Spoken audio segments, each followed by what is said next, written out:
Welcome to the Slop Farm. Enjoy the video.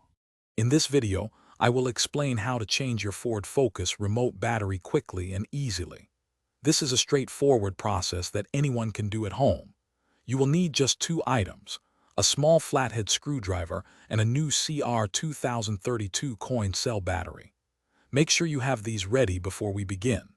A clean, well-lit area will make this task even simpler, and a soft cloth can prevent any accidental marks on your remote. To begin, locate the small notch or slot on the side of your Ford Focus key fob. This is usually where the two halves of the case meet.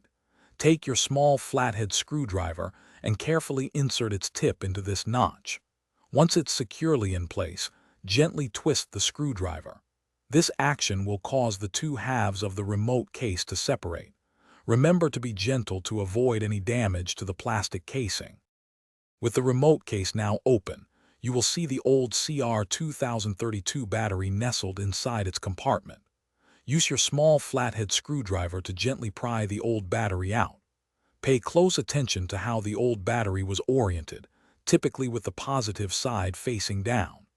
Now, take your new CR2032 battery and carefully insert it into the compartment, ensuring the positive side is facing down, just like the old one. It should fit snugly. Now that the new battery is in place, it's time to reassemble your remote. Carefully align the two halves of the remote case. Gently press them together until you hear a satisfying click, indicating that the case is securely closed. Double-check that the entire casing is sealed tightly. Finally, take your newly reassembled remote and test it with your Ford Focus to ensure all functions, like locking and unlocking, are working perfectly. You've successfully changed your remote battery. Thanks for watching.